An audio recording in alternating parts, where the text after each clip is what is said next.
Hello, welcome to Savitri Sunita blogs. ಇವತ್ತು ಬೆಳಗ್ಗೆ 6 ಗಂಟೆಗೆ ಬ್ಲಾಗನ್ನು ಸ್ಟಾರ್ಟ್ ಮಾಡಿದ್ದೀನಿ. ಅಂದರೆ ವೆದರ್ ನೋಡಿದರೆ ನಿಮಗೆ ಗೊತ್ತಾಗ್ತಿರ್ಬೋದು ಎಷ್ಟು ಬೇಗ ಬ್ಲಾಗನ್ನು ಸ್ಟಾರ್ಟ್ ಮಾಡಿದ್ದೀನಿ. ಆಮೇಲೆ ಬೆಳಗ್ಗೆ ನಾವು ಎಲ್ಲಿ ಹೋಗ್ತಾ ಇದ್ದೀವಿ ಅಂತ ಅಂದರೆ ಇವತ್ತು ಹಾಸ್ಪಿಟಲ್ಗೆ ಹೋಗಬೇಕಾಗಿ ಬಂತು. ಯಾಕಂತಂದರೆ ನನಗೆ ಸುಮಾರು ಒಂದು 5 ಗಂಟೆ ಸುಮಾರಿಗೆ ನನಗೊಂದು ಸ್ವಲ್ಪ ವಾಟರ್ ಡಿಸ್ಚಾರ್ಜ್ ಆಯಿತು. ಸೊ ಹೀಗಾಗಿ ಮನೆಯಲ್ಲಿ ಹೇಳಿದೆ ಹಿಂಗಾಗ್ತಿದೆ ನನಗೆ ಅಂತ ಹೇಳಿ. ಅದರ ಸಲುವಾಗಿ ಬೇಗನೆ ಹಾಸ್ಪಿಟಲ್ಗೆ ಹೋಗೋಣ ಅಂತ ಹೇಳಿ ರೆಡಿ ಆಗತ್ತೀವಿ.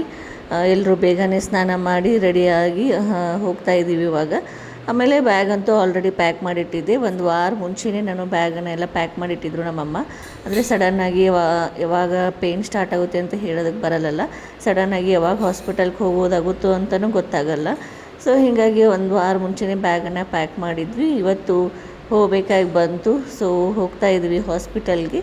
ನನಗೆ ಹೋಗಬೇಕಾದ್ರೆ ಒಂದು ಸ್ವಲ್ಪ ಬೇಜಾರಲ್ಲಿದ್ದೆ. ಅಂದರೆ ಪ್ರದೀಪ್ತನ ಬಿಟ್ಟು ಹೋಗಬೇಕಲ್ಲ 1 ವೀಕ್ ಅಂತ ಹೇಳಿ. ಆಮೇಲೆ ಅವನ ನೋಡಿ ನಾ ಅತೀನಿ ಅಂತ ಹೇಳಿ ಆಲ್ರೆಡಿ ಅಳೋದಕ್ಕೆ ಸ್ಟಾರ್ಟ್ ಮಾಡಿದ್ದೆ. ಸೊ ಅತೀನಿ ಅಂತ ಹೇಳಿ ಪವಿತ್ರ ಅವನನ್ನು ಒಳಗಡೆ ಕರ್ಕೊಂಡು ಕುಂತಿದ್ಲು. ಸಾಹಸನ ಒಂದು ಸ್ವಲ್ಪ ಮುದ್ದು ಮಾಡಿ ಕಾರನ್ನು ಹತ್ತಿದೆ. ಬಟ್ ಆದರೂ ನನಗೆ ಕಂಟ್ರೋಲ್ ಆಗಲಿಲ್ಲ.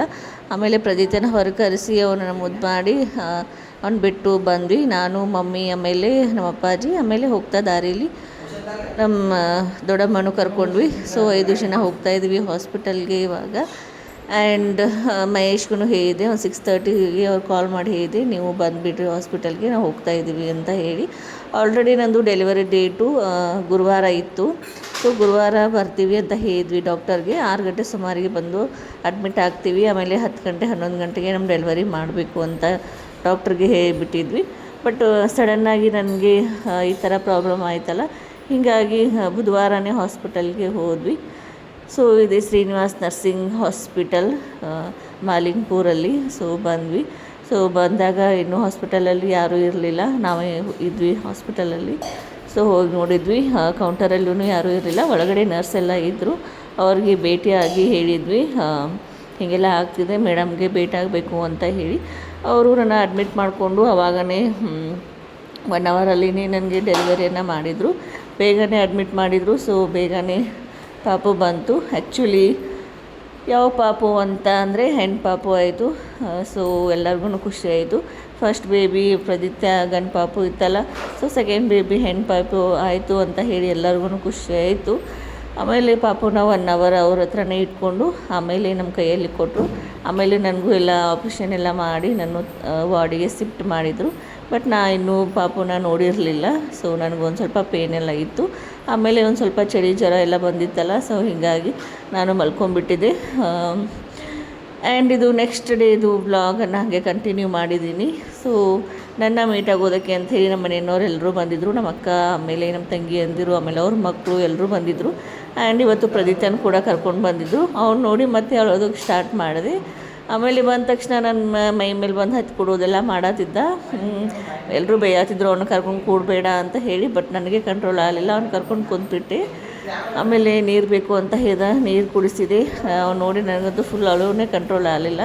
ಎಲ್ಲರೂ ಬೈದರು, ಫಸ್ಟ್ ಬೇಬಿಗೆ ಹಿಂಗೆ ಮಾಡ್ತೀಯ, ಸೆಕೆಂಡ್ ಬೇಬಿಗೂ ಬಂದಿದೆ ಖುಷಿ ಪಡೋದು ಬಿಟ್ಟು ನೋಡಿ ಅಳ್ತಿಲ್ಲ ಅಂತ ಹೇಳಿ. ಆಮೇಲೆ ಮಹೇಶ್ ಅವನನ್ನು ಹೊರಗಡೆ ಕರ್ಕೊಂಡು ಹೋದರು. ಅವನು ಕೇಳ್ತಾ ಇದ್ದ ಪಾಪ ಎಲ್ಲಿ ಹೋಯಿತು ಅಂತ ಕೇಳ್ತಾ ಇದ್ದ ಪ್ರದೀತ್ಯ. ಅವನಿಗೆ ಶಾಕ್ ಆಗತ್ತಿತ್ತು, ಹೊಟ್ಟೆಲಿರೋ ಪಾಪ ಎಲ್ಲಿ ಹೋಯಿತು ಅಂತ ಹೇಳಿ. ಅದೊಂದು ಫುಲ್ ಕ್ಯೂರಿಯಾಸಿಟಿಲಿ ನೋಡತ್ತಿದ್ದ. ಆಮೇಲೆ ಅವ್ರ ಅತ್ತೆ ಅಂದರು ಇಬ್ಬರು ಬಂದಿದ್ದರು ನೋಡೋದಕ್ಕೆ. ಅಂದರೆ ಮಹೇಶ್ ಅವರ ಸಿಸ್ಟರ್ಸ್ ಏನಿದ್ದಾರಲ್ಲ, ಅವರು ಇಬ್ಬರೂ ಪಾಪುನ ನೋಡೋದಕ್ಕೆ ಬಂದಿದ್ದರು. ಸೊ ಹಾಗೆ ಜ್ಯೂಸನ್ನು ತರಿಸಿದ್ವಿ ಹಾಸ್ಪಿಟಲಲ್ಲಿ. ಎಲ್ಲರೂ ಸೇರಿಕೊಂಡು ಜ್ಯೂಸ್ ಕುಡಿದ್ರು. ಒಂದು ಸ್ವಲ್ಪ ಮಾತಾಡಿ ಎಲ್ಲರೂ ಬೇಬಿನ ಆಟ ಆಡಿಸಿ ನೋಡಿಕೊಂಡು ಹೋದರು. ನಮ್ಮ ಅಕ್ಕನ ಮಕ್ಕಳು, ನಮ್ಮ ತಂಗಿ ಮಕ್ಕಳು ಎಲ್ಲರೂ ಬಂದಿದ್ದರು. ಸೊ ಎಲ್ಲರಿಗೂ ಹೊಸ ಬೇಬಿನ ನೋಡಿ ಖುಷಿ ಆಯಿತು. ಆಲ್ರೆಡಿ ಇವಾಗ ಮನೇಲಿ 7 ಜನ ಮಕ್ಕಳಿದ್ದಾರೆ. ಸೊ ಇದೊಂದು ನ್ಯೂ ಬೇಬಿ. ಸೊ ನೋಡಿ ಎಲ್ಲರಿಗೂ ಫುಲ್ ಖುಷಿ ಆಯಿತು. ಆ್ಯಕ್ಚುಲಿ ಯಾವ ಪಾಪು ಆಯಿತು ಅಂದರೆ ಹೆಣ್ಣು ಪಾಪು ಆಯಿತು. ಆ್ಯಂಡ್ C-ಸೆಕ್ಷನನ್ನೇ ಮಾಡಿಸ್ಕೊಂಡೆ. ಮುಂಚೆ ಪ್ರದೀಪ್ತನ ಡೆಲಿವರಿ ಟೈಮಲ್ಲಿ ನಾನು C-ಸೆಕ್ಷನನ್ನೇ ಮಾಡಿಸ್ಕೊಂಡಿದ್ದೆ. ಆ್ಯಂಡ್ ಸೆಕೆಂಡ್ ಟೈಮ್ನು C-ಸೆಕ್ಷನನ್ನೇ ನಾನು ಚೂಸ್ ಮಾಡ್ಕೊಂಡಿದ್ದೆ. ನಾರ್ಮಲ್ ಡೆಲಿವರಿ ಎಲ್ಲ ನಮಗೆಲ್ಲ ಆಗೋದಿಲ್ಲ. ಸೊ ಅಷ್ಟೊಂದೆಲ್ಲ ಪೇಯ್ನ್ ನನಗೆ ತಡೆಯೋದಕ್ಕಾಗೋದಿಲ್ಲ ಅಂತ ಹೇಳಿ ಡಾಕ್ಟ್ರಿಗೆ ಹೇಳಿಬಿಟ್ಟಿದ್ದೆ, ನಾನು C-ಸೆಕ್ಷನನ್ನೇ ಮಾಡಿಸ್ಕೋತೀನಿ ಅಂತ ಹೇಳಿ. ಇವಾಗ ಡೆಲಿವರಿ ಆಗಿ 3 ದಿನ ಆಯಿತು. ಸೊ ಇವಾಗ ಒಂದು ಸ್ವಲ್ಪ ಆರಾಮಾಗಿದ್ದೀನಿ. ಆ್ಯಂಡ್ ಹೀಟಿಗೆ ಒಂದು ಸ್ವಲ್ಪ ಈ ಥರ ತುಟಿ ಮೇಲೆ, ಆಮೇಲೆ ಬಾಯಲ್ಲಿ ಒಂದು ಸ್ವಲ್ಪ ರ್ಯಾಷಸ್ ಎಲ್ಲ ಆಗಿದ್ದಾವೆ. ಆಮೇಲೆ ಪಾಪುಗೆ ನಮ್ಮಮ್ಮ ಇಲ್ಲಿ ಹಾಗೆ ಹಾಲನ್ನು ಕುಡಿಸ್ತಾ ಇದ್ದರು. ಆ್ಯಂಡ್ ಪಾಪುನ ಬಟ್ಟೆ ಎಲ್ಲ ತೊಗೊಂಡು ಬಂದು ಸಾಯಂಕಾಲ ನಮ್ಮ ವೈನಿ ಎಲ್ಲ ಈ ಥರ ಫೋಲ್ಡ್ ಮಾಡಿ ಇಡತ್ತಿದ್ರು. ಹಾಸ್ಪಿಟಲಲ್ಲಂತೂ ಫುಲ್ ಬೋರ್ ಆಗುತ್ತೆ, ಮಲ್ಕೊಳ್ಳೋದು ಹೇಳೋದು, ಪಾಪುಗೆ ಹಾಲು ಕುಡಿಸೋದು ಇದೇ ಆಗಿದೆ. ಆ್ಯಂಡ್ ಇನ್ನು ಡಾಕ್ಟರ್ 6th ಡೇ ಇಲ್ಲೇ ಹಾಸ್ಪಿಟಲೇ ಅಡ್ಮಿಟ್ ಮಾಡ್ಕೋತೀನಿ ಅಂತ ಹೇಳಿದ್ದಾರೆ. ಸೊ